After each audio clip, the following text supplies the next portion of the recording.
میں ایک پروگرام کروں گا تاکہ ہمارے بچوں کو بھی کچھ لگے کہ ہاں یہاں بھی ایسا کچھ ہوتا ہے پروگرام، اور ایک گیدرنگ کی شکل میں جلسہ بھی دیکھیں. یہ ایک شوق ہوتا ہے کہ جہاں پڑھ رہے ہوتے ہیں وہاں کچھ فنکشن بھی ہوتے رہنے چاہیے. اس سے بہت کچھ ذہن سازی ہوتی ہے، ذہن کھلتا ہے، بہت کچھ سیکھنے کو ملتا ہے. اس کا میں نے وعدہ کیا تھا، وعدہ وفا ہوا. یہ بھی کہا تھا کہ انشاءاللہ میں دلی سے کسی بڑے اسکالر کو بلاؤں گا جو طب کے متعلق ہوگا اور گورنمنٹ کا آدمی ہوگا. وہ بھی وعدہ وفا ہوا. BUMS کرنے کے بعد جب ہم واپس آ گئے عملی زندگی میں، تب ہم نے بہت کچھ جانا کہ یہ BUMS کیسے ہوتا ہے، کیا ہے. جب پڑھ رہے تھے تب تو ہم نے بس صرف ایک ڈگری اور تعلیم کی حیثیت سے پڑھا تھا، لیکن اس فن کو جو سمجھا وہ جب عملی زندگی میں آئے تب. اب جو ہمارا آیوگ ہے، کمیشن ہے، اس کی کوشش یہ ہے کہ اب جو بچہ ایڈمیشن لے رہا ہے وہ پہلے دن سے یہ جان جائے کہ ہم کیا کرنے جا رہے ہیں، اور جو کرنے جا رہے ہیں وہ کون سا فن ہے، اس کے فوائد کیا ہیں، نقصانات کیا ہیں، اس سے ہماری زندگی میں کیا فرق آنے والا ہے، اور ہم اس کے ذریعے لوگوں کی زندگی میں کیا فرق لانے والے ہیں، وہ پہلے دن سے جان جائے. اس کے لیے انہوں نے باقاعدہ ٹریننگ کا پروگرام سیشن رکھا ہے 15 دن کا، کہ بچوں کو طب کے تعلق سے، اس کی تعلیم سے، اس کے موجودہ جو باڈیز ہیں اسے ان کو پاور کرایا جائے. اس سے بہرحال اب وہ یہ ترقی کا ایک دور ہے. اب تو پہلے ہی جان جاتے ہیں، یہ سیکھ جاتے ہیں، اور سوشل میڈیا کا بھی دور ہے. زمانہ آ گیا، ٹیکنیکل زمانہ تیزی سے ہو رہا ہے، ڈیجیٹل ہو رہا ہے. اس ڈیجیٹل ایرا میں ہر کسی کو پتا ہونا چاہیے. بہت ساری انفارمیشن آپ کے جو ہے وہ انٹرنیٹ پر موجود ہیں، وہاں بھی دیکھ سکتے ہیں، وہاں سے بھی آپ پڑھ سکتے ہیں. میں آپ کو بتا دوں کہ طب یونانی کا ایک دور آیا جسے میں نام دے رہا ہوں، میری سمجھ کہہ رہی ہے کہ وہ نشاط ثانیہ تھا. کون سا؟ 1971. جب یہ محسوس ہوا کہ نہیں، ہندوستان میں مروجہ جو طبی نظام ہیں سارے، اس میں جو یہ آیوش سسٹم ہے، آیوروید، یونانی، سدھا، ہومیوپیتھی وغیرہ، اس کو بھی باقاعدہ طبی نظام کا درجہ دیا جائے. اس کے لیے ریگولیشن لایا جائے، پارلیمنٹ میں بل پیش کیا جائے، اور اس کو باقاعدہ ہندوستان کی سنویدھانک دائرے میں لایا جائے. تو 1971 میں پارلیمنٹ میں بل پاس کر کے central council of Indian medicine بنائی گئی، جو کہ ہیلتھ منسٹری کے اندر میں تھی. لیکن وہ ایک شروعات تھی، ہوئی، اور کچھ وہاں سے پھر بل بننے کے بعد باڈی انڈیپینڈنٹ باڈیز آ گئی، ریگولیشن کو عملی جامہ پہنایا گیا، اپنے لا اینڈ آرڈر بنائے گئے، جس اپنے تمام چیزیں ڈیفائن کی گئی، تمام رولز اور ریگولیشن ڈیفائن کیے گئے. ایک پہچان دلانے کی کوشش کی. اس کے لیے اس نے جو پہلا قدم اٹھایا وہ یہ کیا کہ ہیلتھ منسٹری سے آیوش کو الگ کر آیوش منترالیہ الگ سے قائم کیا. جب اپنا گھر ہو جاتا ہے تب اپنے اندر ایک دوسرا اعتماد آتا ہے. تو جو یہ گورنمنٹ تھی، سینٹرل گورنمنٹ، اس نے پہلے ہمارے آیوش سسٹم کو ایک مکان دیا، ایک گھر دیا کہ نہیں، اب آپ کسی کے کرایہ دار نہیں ہوں گے، آپ جو ہے اپنا آیوش منترالیہ آپ کا ہوگا، آپ اس کے ادھین ہوں گے. اور پھر آپ ایک اور ترقی اس نے کی کہ آپ کا اپنا آیوگ ہوگا جو انڈیپینڈنٹ ہوگا، وہ فیصلے لے.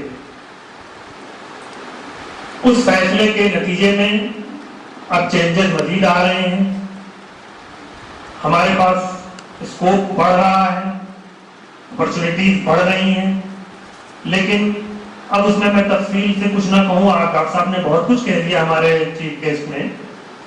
میں ایک بات میں صرف ضرور کہوں گا کہ اسکوپ یا اپرچونٹیز سب کے لیے نہیں ہوتی ہیں.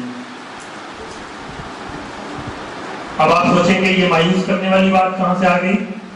وہ اس لیے آ گئی کہ اسکوپ یا اپرچونٹیز اس کے لیے ہوتی ہے جو جفاکش ہوتا ہے، محنت کش ہوتا ہے، جو خود یہ سوچتا ہے کہ ہم کسی اسکوپ، کسی اپرچونٹی کے محتاج نہیں ہیں، ہم اپنی صلاحیتوں سے اپنا اسکوپ خود پیدا کریں گے، اپرچونٹیز اپنے لیے ہم خود پیدا کریں گے. تو یہ ان تمام لوگوں کے لیے ہے کہ ہم، یہ بچے جو ہمارے بیٹھے ہوئے ہیں، کہ یہاں سے یہ عزم کریں گے کہ ہم محتاج نہیں، ہم خود اسکوپ پیدا کریں گے. طب یونانی. بہرحال میں اس بات کو یہاں مختصر کرتے ہوئے تھوڑا سا دوسری طرف چلا جاتا ہوں، کیونکہ اس پہ میں بہت باتیں کر چکا اور ڈاکٹر صاحب نے بھی کیا ہے.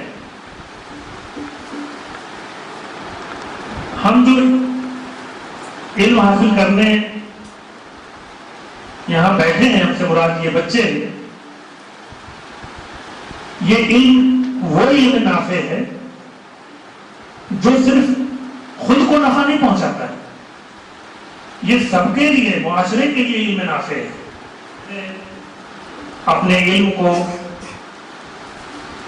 دوسروں کے لیے نفع بخش بنانے کے ساتھ ساتھ نمونہ بنانا ہے کہ ہاں لوگ علم طب کی طرف آئیں. ورنہ وہی بات جو ڈاکٹر صاحب نے کہا کہ یہ دوائیں، جڑی بوٹیاں تو باہر وہ بھی پنساری بھی بیچ رہا ہوتا ہے، لیکن نہیں. جیسے تجربہ انسان کو پختہ کر دیتا ہے، سمجھدار بنا دیتا ہے، لیکن جو سند حاصل کی جاتی ہے، کسی ادارے میں جا کر علم حاصل کیا جاتا ہے، وہ سند اس کو ذمہ دار بنا دیتی ہے، وہ اس کو ایک الگ پہچان دیتی ہے، وہ اس کو ایک حق حاصل ہوتا ہے کہ نہیں، اس کو یہ حق ہے کہ یہ فیصلہ کریں صحیح غلط کا.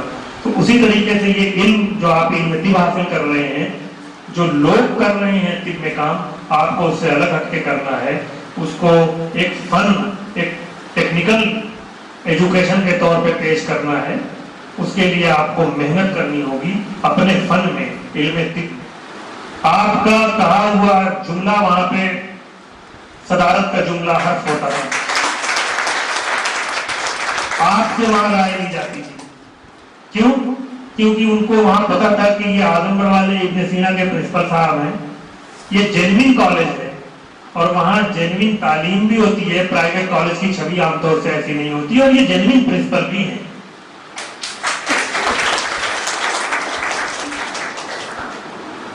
یہ مجھے اندازہ ہوا جب میں جانے لگا تو مجھے اس کا اندازہ ہوا. ویسے میں پہلے بھی آپ کے ساتھ گیا تھا، تب بھی مجھے اندازہ تھا. اب آپ سوچئے کہ جو وراثت مجھے ملی تھی، جس کا معیار اتنا بلند تھا، تو اندازہ کریں میری بھی کیا ذمہ داریاں رہی ہوں گی.